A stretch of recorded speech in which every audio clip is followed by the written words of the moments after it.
Shinchan की अभी तक 33 मूवीज आ चुकी है और हर मूवी में एक से बढ़कर एक विलन होता है, लेकिन आज हम बात करने वाले शिनचैन के 10 सबसे स्ट्रॉन्गेस्ट विलन के बारे में इन माय ओपिनियन। अगर तुम्हें लगता है कि इस रैंकिंग में कुछ गड़बड़ है तो कमेंट सेक्शन में जरूर बताना। और वीडियो स्टार्ट करने से पहले इस वीडियो को लाइक कर देना और अगर चैनल को अभी तक सब्सक्राइब नहीं किया तो सब्सक्राइब भी कर लेना। तो चलिए स्टार्ट करते हैं नंबर 10 से। नंबर 10 पर है मापोई। इसके पास कोई खास फिजिकल एबिलिटी नहीं है और ना ही ये कोई संकी साइंटिस्ट है, लेकिन इसकी सबसे बड़ी पावर है पैसा। मतलब इसके पास इतना पैसा है कि उसके दम पर इसने बहुत सारे बॉडीगार्ड्स खरीद रखे हैं। और ये हमें Shinchan movie very tasty B class government survival movie में देखने को मिला था। पूरी मूवी में ये एक सीक्रेट सॉस के पीछे पड़ा होता है, लेकिन शिनचैन और उसके दोस्त अपने दिमाग का यूज करके इस सॉस को कहीं छुपा देते हैं। और इसका मकसद था सभी बी क्लास फूड को ए क्लास फूड से रिप्लेस कर देना, क्योंकि बचपन से ही इसके मॉम डैड ने इसे बी क्लास फूड से नफरत करना सिखा दिया था। लेकिन मूवी के एंड में शिनचैन और उसके दोस्त इसे एहसास करवा देते हैं कि खाना कैसा भी हो बस टेस्टी होना चाहिए। मुझे समझ नहीं आ रहा था कि इसे नंबर 10 पर रखना चाहिए या नहीं, इसलिए मैंने एक और विलन को भी नंबर 10 पर रखा है, मासुजो कानेरी, जो शिनचैन मूवी विलन और दुल्हन का मेन विलन है। मासुजो फ्यूचर कासुकाबे का प्रेसिडेंट और पूरे कासुकाबे की इलेक्ट्रिसिटी को कंट्रोल करता है। इसके पास भी कोई खास फिजिकल एबिलिटी नहीं है, लेकिन इसके पास बहुत ज्यादा पैसा है और साथ ही एक ऐसा डिवाइस है जिससे ये किसी को भी पत्थर में बदल सकता है। मूवी के लास्ट में हिमावारी इस पर करप्शन और किडनैपिंग के चार्जेस लगाकर इसे अरेस्ट कर लेती है। बाकी कमेंट सेक्शन में जरूर बताना कि इन दोनों में से नंबर 10 पर कौन होना चाहिए। अब बात करते हैं नंबर 9 की।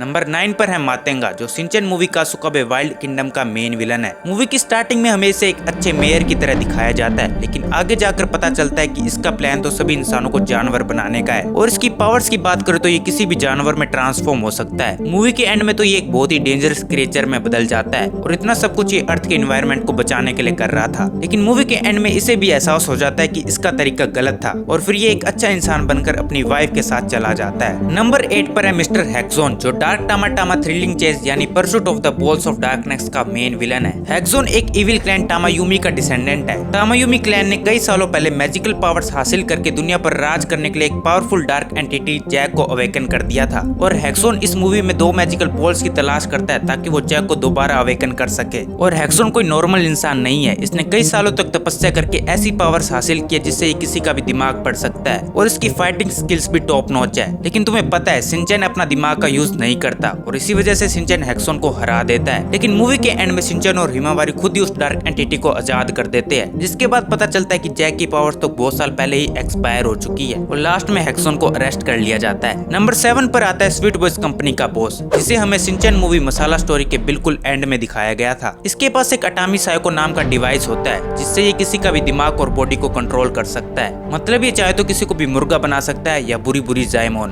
और बाकी विलन्स की तरह इसके अंदर भी बहुत सारे लोग काम करते हैं जिनके पास इतनी पावर थी कि एक कॉल पर उन्होंने पूरी नोहारा फैमिली को ही क्रिमिनल बना दिया था। लेकिन मूवी के एंड में नोहारा फैमिली अटामी साइको नाम का वो डिवाइस छीन लेती है और सभी लोगों के दिमाग से उसकी मेमोरी मिटा देती है और स्वीट बॉयज कंपनी को वापस एक अच्छी कंपनी बना देते हैं। नंबर 6 हायोगुरे राक्षस from Action Kamen versus Leotard Devil. Hyoguro कोई नॉर्मल इंसान नहीं है, बल्कि दूसरे डायमेंशन और स्पेस से आया हुआ एक एलियन है और इसका मकसद था कि अर्थ का हर इंसान हायोगुरे ह्यूमन बन जाए, जिसके लिए इसके पास एक स्पेशल लेजर बीम थी और जो भी उस बीम के टच में आता था वो स्विम सूट पहनकर हायोगुरे हायोगुरे बोलते हुए अजीब सा डांस करने लगता था। लेकिन लास्ट में एक्शन कामिन और शिनचैन मिलकर एक्शन बीम से उसका खेल समाप्त कर देते हैं और उसके बाद हायोगुरे अर्थ से भाग जाता है। और इसके जैसा ही एक और विलन है अमीगो सुजुकी, जो हमें डांस अमीगो मूवी में देखने को मिला था। ये एक बायोटेक्नोलॉजिस्ट है जो किसी के भी क्लोन्स बना सकता था और जिसके भी ये क्लोन्स बनाता है उनकी बॉडी अपने आप सांबर डांस करने लगती है। ये क्लोन्स बहुत ज्यादा डेंजरस होते हैं क्योंकि इन्हें पेन बिल्कुल भी फील नहीं होता और इन्हें सिर्फ एक स्पेशल लिक्विड से ही पिघलाया जा सकता है। इन दोनों में से नंबर 6 पर किसे रखना चाहिए कमेंट सेक्शन में जरूर बताना। नंबर 5 पर है पैराडाइज किंग, जो Shinchan movie Bungle in the Jungle का मेन विलन है। ये बंदा बहुत ज्यादा डेंजरस है क्योंकि ये एक ऐसे अनहैबिटेड आइलैंड पर रहता है जहाँ बहुत खतरनाक बंदरों का राज है। लेकिन ये हमेशा से ऐसा नहीं था, ये भी एक नॉर्मल इंसान था जो पीसफुल लाइफ के लिए जापान छोड़कर एक डेजर्टेड आइलैंड पर आ गया था। लेकिन वहाँ रहने वाले खूंखार बंदर इस पर अटैक कर देते हैं और उनसे बचने के लिए ये उनसे लड़ाई करता है। इसी वजह से उसकी बॉडी पर बहुत सारे स्कार्स देखे जा सकते हैं और धीरे धीरे वो उन सभी मंकीज को हरा देता है और उनका किंग बन जाता है। और इतने टाइम तक बंदरों के साथ रहने की वजह से इसकी combat skills almost super human level की हो जाती है। अब इसके मोटिव की बात करें तो ये ह्यूमंस को स्लेव बनाना चाहता था, इसलिए इसने ने बंदरों की हेल्प से पूरे क्रूज के लोगों को किडनैप करा लिया, लेकिन मूवी के एंड में शिनचैन और एक्शन कामिन इसे हरा देते हैं। नंबर 4 पर है mister anaconda, main villain of treasure of the बुरी बुरी kingdom. Mister anaconda white snake gang का लीडर है और पूरी दुनिया पर राज करना चाहता है, इसलिए ये बुरी बुरी किंगडम के खजाने को ढूंढता है, जहाँ इसे 2 मैजिकल लैंप्स मिलते हैं। एक लैंप तो शिनचैन वेस्ट कर देता है, लेकिन दूसरे लैंप से जो डेविल निकलता है वो एनाकोंडा के साथ मर्ज हो जाता है, जिससे एनाकोंडा दुनिया का सबसे पावरफुल ह्यूमन बन जाता है और किसी को भी कंट्रोल कर सकता है। लेकिन बाकी सभी विलन्स की तरह शिनचैन इसे भी हरा देता है और डेविल के साथ साथ मिस्टर एनाकोंडा और वाइपर दोनों लैंप्स में कैद हो जाते हैं। नंबर 3 जिंतारो कुरोइवा, जो हमें शिनचैन मूवी रोबोट डैड में देखने को मिला था। वैसे तो ये कासुकाबे का पुलिस चीफ है, लेकिन इसे खुद के घर वालों से ही प्यार नसीब नहीं हुआ और इसी वजह से गेनमा नाम के साइंटिस्ट के साथ मिलकर पूरे जापान के फादर्स को रोबोट्स बनाने का प्लान बनाता है। लेकिन इसका प्लान तब खराब हो जाता है जब इसका पहला शिकार हिरोशी नोहारा बन जाता है। बाय द वे नंबर 3 पर इसलिए है क्योंकि इसके पास रोबोट आर्मी के साथ साथ 2 बहुत डेंजरस रोबोट भी है, तेकेंजी और इत्सुकी, जिसमें तेकेंजी एक नॉर्मल साइज रोबोट है और इत्सुकी एक जायंट रोबोट, जिसका यूज ये फाइनल बैटल में करता है। और इस जायंट रोबोट को हराने के लिए शिनचैन और उसके दोनों डैड्स मिलकर जायंट रोबोट में ट्रांसफॉर्म हो जाते हैं, लेकिन इसको हराने के लिए इतना काफी नहीं था, इसलिए इन्हें बुरी बुरी डांस भी करना पड़ता है। नंबर 2 पर है मकाओ और जोमा,